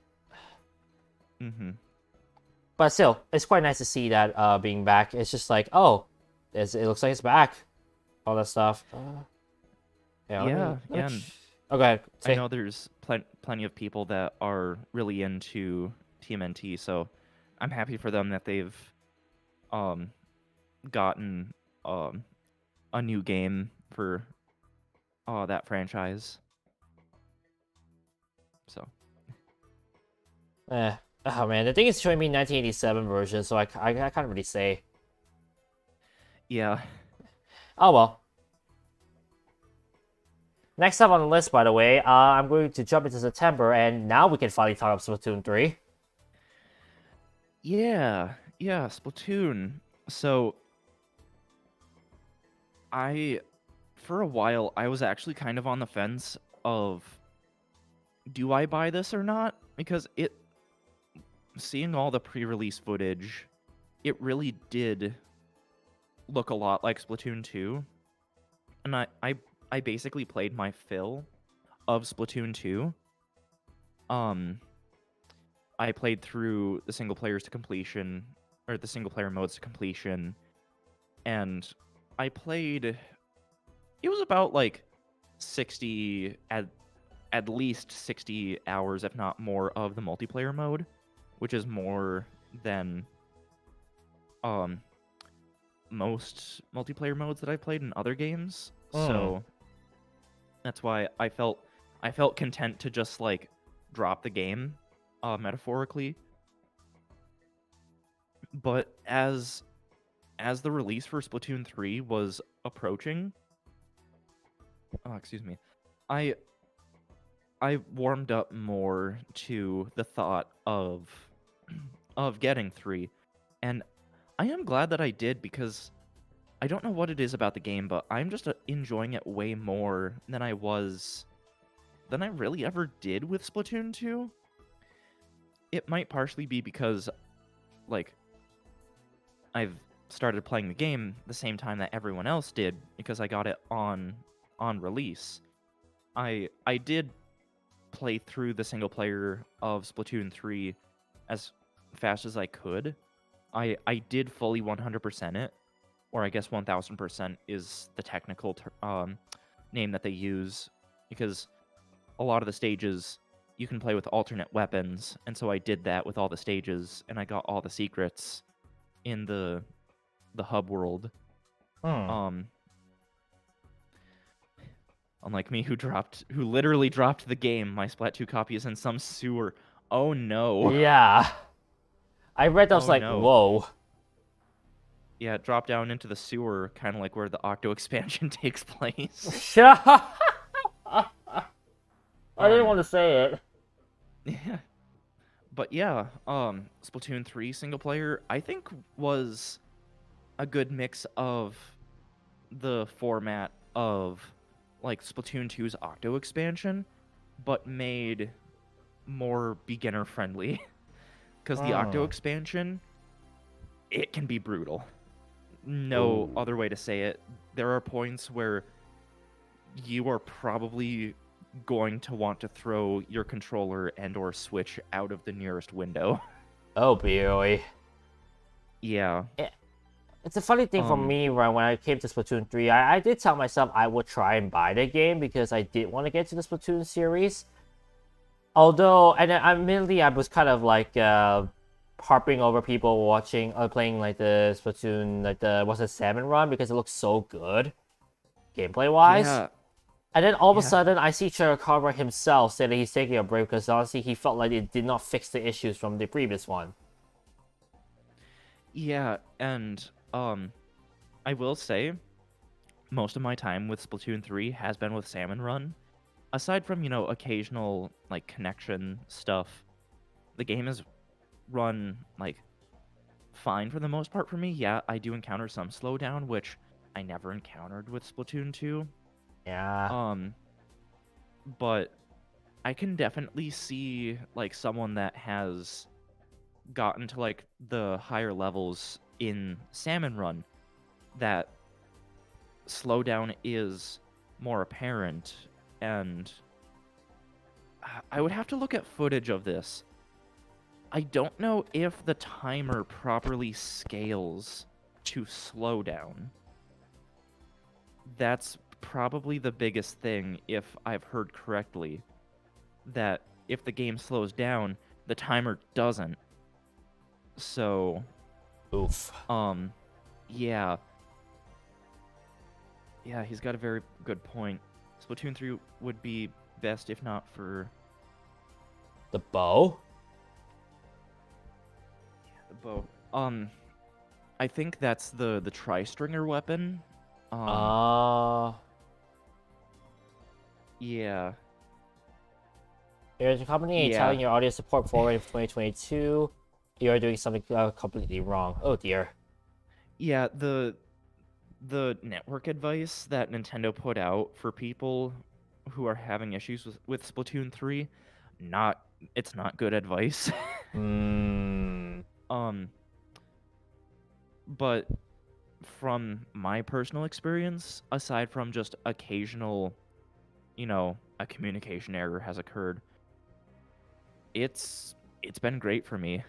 Hmm? So, but yeah, I can definitely see why people who are playing more at the higher levels for the competitive modes or for Salmon Run, I can see why it won't be as good of an experience.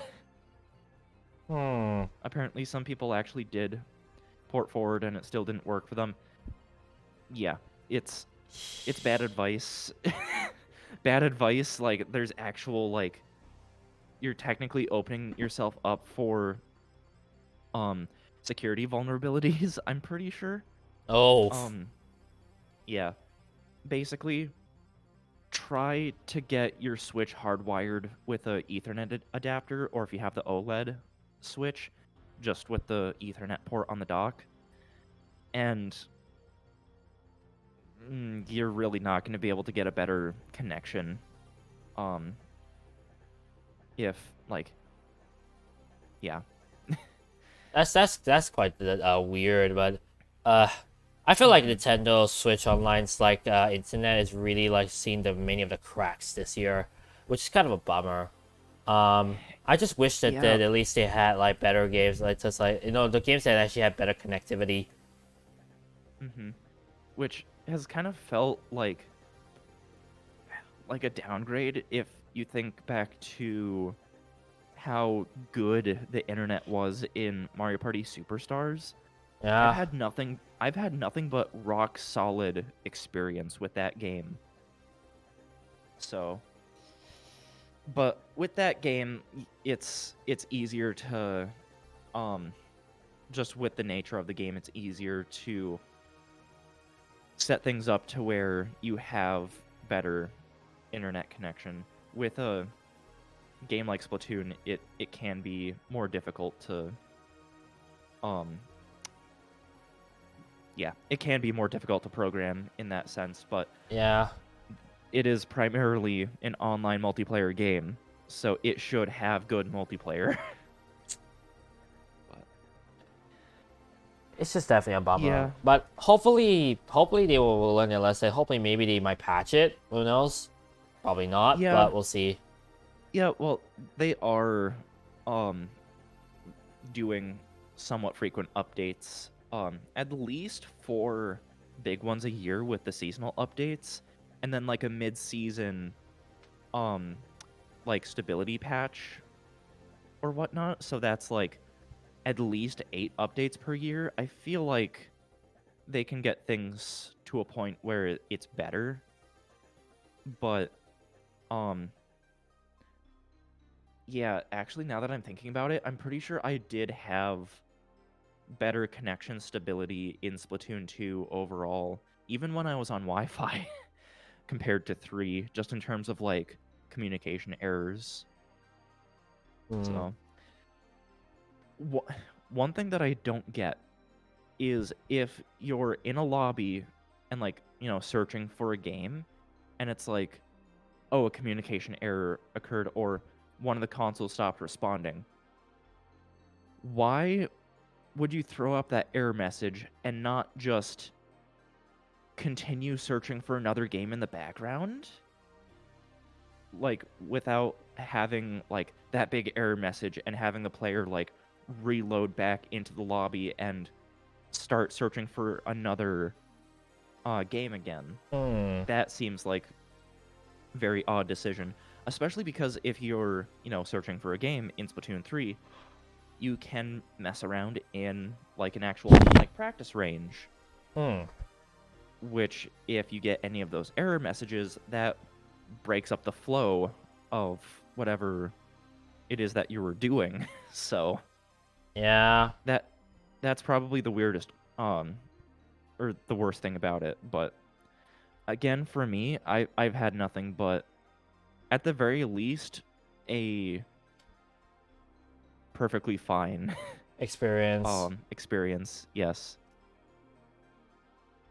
Pure netcode. Maybe. Yeah, it could be. Yeah. But that really is just conversation for another day, to be honest. Right. Next up on the list, we go to the second of the 2 directs, and the big news I would say is the expansion of the Nintendo 64 library. Hey, Yeah. I'm here. Hi, Nutristic. We're just talking about 2022 gaming in perspective. Yes. But yeah, no, N64 expansion, because there were new games coming up, and we already got several of them. Yeah. Oh, it's 17 minutes to your New Year's. Yep, Nice. it is Oh, indeed. probably the same for you, Joel. Yeah, we both live in the same country, so yes. Yeah, that makes sense. But yeah, no, I think this was a big one, because now there was more N64 games available, and of course some of the more classic ones like GoldenEye, Mario Party, and all that stuff finally available. It's just like, wow, how much more can they give us? Right. Well, Donkey Kong 64, I would say, is a game that should still come, because it was on the Wii U Virtual Console, so I don't see why it couldn't also be brought to Switch. Yeah. Yeah, the first 2 Mario Parties actually released the same day, Mario Party 3 has yet to come to the service. And the same for GoldenEye, actually. So, those will probably come. Oh, one of those will probably come next month. For never to happen, Mischief Maker's part. Maybe not. Anyways, back to you, what you say? Yeah. The only time that I've spent with the first Mario Party has been that one evening. You and I tried to play it, And it was a disaster. Yeah, it was like because we're many thousand miles away from each other, it's just inherently and well with also with the way that the retro libraries on Switch handle online, yeah, we're inherently going to have a bad connection. Yeah. If I played with someone that was more local, like in an adjacent state to me, here in the States, it would probably be a much more rock solid connection and like actually properly playable. But I've not had the chance really to try that out yet. Maybe soon I'll try to convince some people to play it. Yeah, you might wanna. I'm curious to see how it would actually work. It's overall just glad that more N64 games are coming. That means I can continue to play a system that I never had access to as a kid. Yeah. And at least I can finally enjoy what you guys got to enjoy back in the 1990s. It's just one of those things. It's like, not necessarily you. I'm mostly just talking about like audience out there, because it's like, for me, I never got to touch any of like the older retro consoles. It's just that I hear now about Wii U, etc. It's like, bro, I just want to try out N64. It sounds cool. But now I guess you get to play them, and it's so nice having this kind of library. And I'm hoping that Nintendo continues to do that. Honestly, this is just my perspective. I feel like they probably should not do Game Boy just yet until they really like complete, quote unquote, complete most of the library they want to for N64. Yeah, just to make sure that all of it is polished enough, I would say. Just get a PS1, better exclusives by a long shot. I mean, yeah, I can see why. Like during that era, the PS1 was way more popular than the N64. But yeah, that's again, very, very subjective. Yeah, agreed. Yeah, I can definitely see your reasoning with holding off on Game Boy. I'm personally in the camp of just give it to us. Yeah. It doesn't seem as difficult to like implement, like set up an emulator to run on Switch compared to N64. Just because even if we're talking about Game Boy Advance, like the Switch can handle that no problem. So, yeah, I've again personally in the camp of just give it to us. I want to play Superstar Saga. Next up on the list, 20th of October. I want to make a huge jump, but this one has not one but two significant releases. Jackbox 9, which I think we did touch on a bit. Like everyone, this may not be this cup of tea for everyone. And I think we did mention quite a bit in terms of like, how like there's certain people that are in the camp of like, there's certain games that all the games are pretty good, and then there's certain camp it's just like, they're all not really kind of meh. I mean, for me, I'm like kind of in the middle, so it's like just one of those things. It's just like, oh, it's a thing basically. I haven't myself bought Jackbox 9 as well, to be honest, because I didn't really appreciate all the games that were in there yet. Yeah. Okay. Where do you get the questions? No, we're just actually talking about games that came out this year. So I have a list that I somewhat painstakingly like made, just basically like major games that I noticed from the year. Speaking of major games, the second installment of the Mario and Rabbids series. Yeah, Mario plus Rabbids, Sparks of Hope. I mean, I played that the first game for a couple hours, and it's like, yeah, I've had my fill. is it too similar to the original? Uh, I've I've heard that, like, yeah, it's in a sense it's pretty similar, but because it's not so much grid based, it is more open in terms of movement.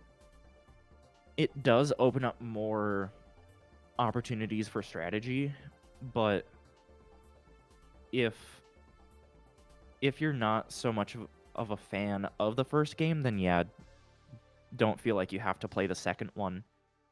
And that's kind of where I'm at. I played the first one for a couple hours, and it's like, yeah, okay, I'm kind of done with it. Oof.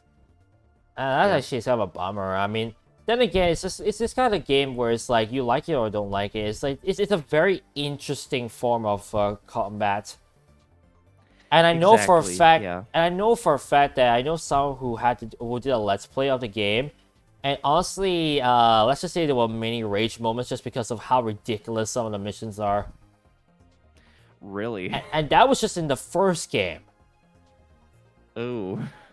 So I can't even imagine how tough, let alone frustrating, it would be to finish up the game 100% in the second one.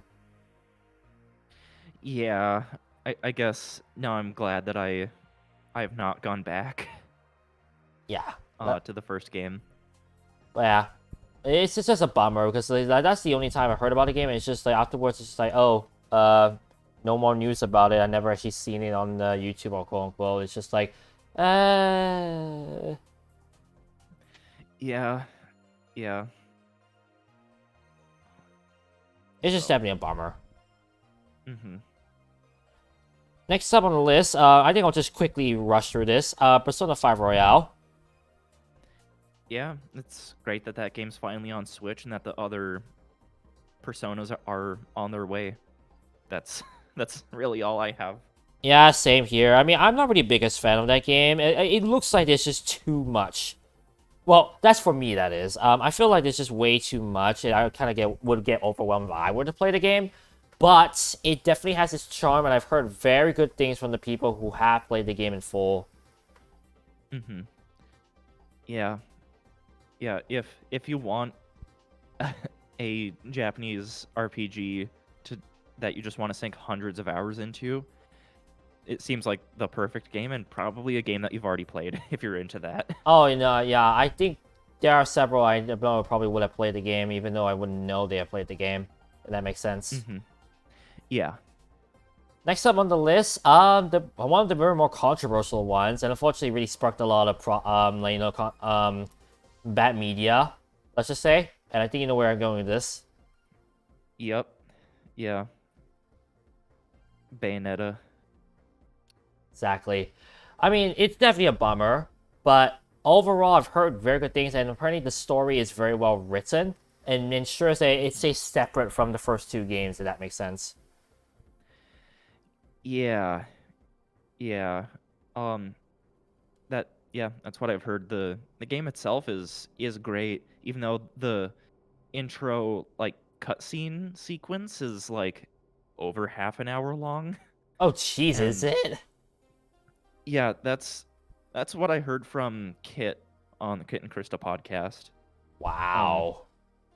He picked up the game and it's like, yeah, the first 30-40 minutes is just nothing but cutscenes.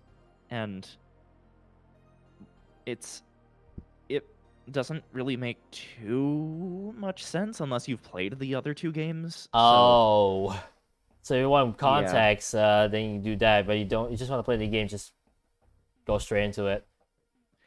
Yeah. If you want to play the games, you probably, from what it sounds like, you kind of have to start with the first one, then go to the second. Yeah, that's kind of strange that they did that.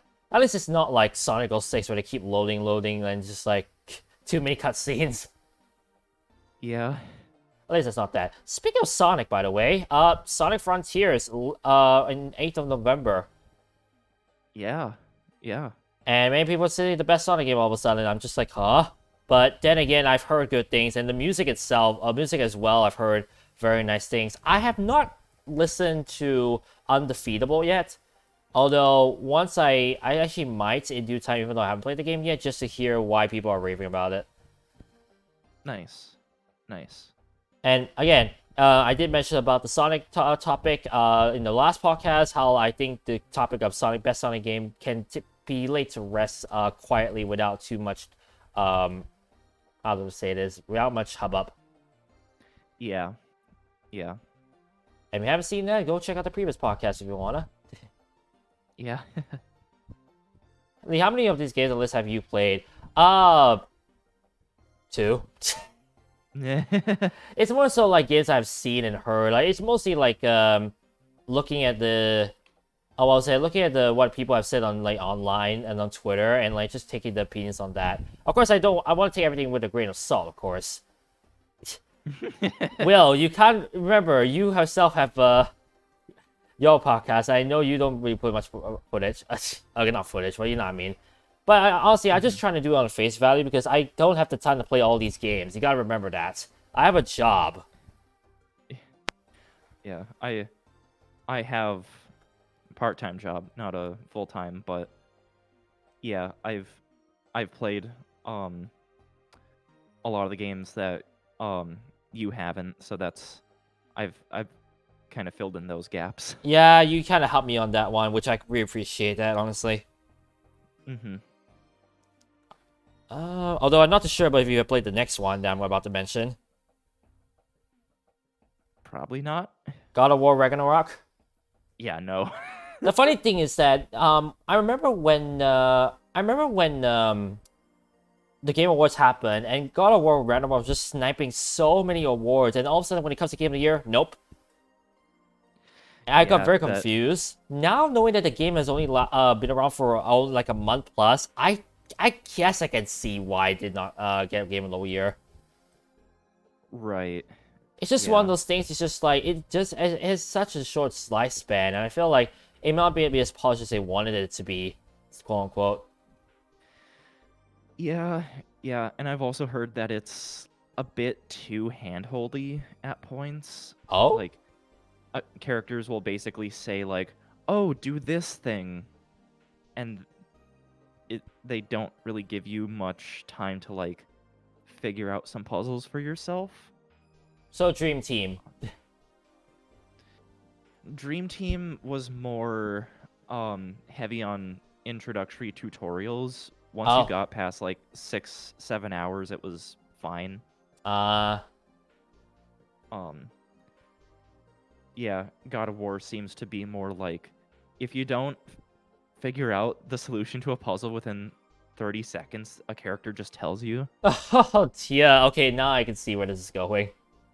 Yeah. Are you able to disable it at least? I don't know. Because honestly, if they can't disable it, I can see why it's like, ugh, when you play the game. Mm-hmm. Should I even mention anything about the next one on the list, though? I don't even know what the list is. Pokemon Scarlet and Violet. Oh. Yeah, I think you've talked about your experience with the game in a previous podcast. Yeah, and even till now, I'll say this right now, I still have not experienced a single game crash. Interesting. So it's just like, I hear people game crash, I'm like, dude, I wish I can relate to you, or slash, oh my gosh, I can't mention this word probably. Sentimentize? Or something like that? Yeah. Oh, share sentiment. There we go. I should probably say that phrase instead. But I wish I could share the sentiment to you guys, but it's just like, I have not even, I haven't even, car crash. Wow. Oh, yikes. Ugh. Yikes, that's, But no, I have not seen anything like that yet in my gameplay. It's just like, I play, okay, save the game, stop, that's it. I carry on my life, and it's like, it just feels so bad hearing from other people saying, oh, my game crashed and all this stuff. I wish I could relate to you guys, but man, my game's just been like, hey, I like you. Yeah, yeah. Um, yeah. I've all I've really heard, like, other than your positive experience with it, is um that yeah, there's just endless glitches and bugs. I have heard that if you're playing the game like digitally, that if you move all the game data to the internal storage, it should mitigate a lot of those, but again, it's it's a case by case basis if that if that actually does help. Hmm. Yeah, I've heard with some games they do run a bit better on the internal storage compared to the SD card. But yeah, that's Interesting. Well, maybe a good thing I didn't get SD card then. yeah. You got the game physically? Yeah, I got the game physically. By the way, I'm gonna interrupt you real quick. Yeah. Oh, 3, 2, 1. Happy New Year! Happy New Year! I can't play the audio because it'll be copyright, but ladies and gentlemen, that is 2023 on my end! Woo! Oh man, I had to quickly play that so I can showcase it. My goodness. Oh, Nice. hi Patrick, hi Patrick. My goodness, but also on my side, Happy New Year 2023. Oh my goodness, how, ugh. Jeez. That is a new Very year on my nice. end. Very nice. I know Will, actually yeah, Will, you experienced the new year already because you're in Australia, so you experienced about 2 to 3 hours to say of the new year. Meanwhile, I'm just like, it's here! 2033! Crazy. And to round things off, I'll just say this, Ral. Hopefully my 2022 will be a lot more sus. Because Manga Hide and Seek was released in December. Oh yeah. And honestly, Hide and Seek, wow. It's very good. I mean, I can see why people wouldn't like it. I know Yosh, I fought with Yosh when it came to Yosh1761, my editor, in terms of the Pokemon Let's Play, because of like how I viewed it as like a very good version where it says you don't have to worry about having to mind read other people. But he said that like that's the point of Among Us, and it kind of takes away the fun. And it's just like, bro, just I feel like the new mode is just better. I would say at least it's like away from the vanilla mode of just like trying to read people's minds. Yeah. Yeah. Yeah. I've only played Among Us like for one evening. But yeah, maybe if I know there's like one online server that I interact with that occasionally plays Among Us. So I might do that, but yeah. I mean, the LHA crew that does actually do that if you want to join now and then. Okay, Will. But yeah, no, but yeah, I'll be honest, I really enjoyed the mode. I hope they will do more updates on that mode because I feel like, I mean, as much as they give us the options to mess around with the mode as much as we want, I feel like preset modes might be better. Where in the sense that at least it gives us, hey, this is the most optimal way to play this mode, basically. So that at least we don't have to keep messing around and trying to see what works. Right. I think that's the one flaw I would say Among Us Hide and Seek. Otherwise, I really enjoyed the mode. It's fun. It's heart pumping. I tell you, my crew, when we played it, we enjoyed it a lot because of how tense it was. Nice. In fact, as a bit of a heads up, this Monday will be the first upload of 2023, and it will be indeed Among Us Hide and Seek. So if you want to see some gameplay about that, go check out my YouTube channel. Nice. I can't wait for that one to be out, honestly. It was a fantastic time playing with the boys. And girls, technically. Yeah. But yeah, that's, I mean, 2022, before I say anything, what's your overall thing? So I kind of forgot a lot of what happened exactly this year, but when I was writing down the list of all the stuff that I've played, it's like, wow, yeah, a lot did happen this year. Just in terms of Nintendo, nothing like exactly groundbreaking, except maybe Splatoon, but even that's debatable. But overall, I think this year was pretty solid, and really looking forward to next year, especially with Zelda Tears of the Kingdom.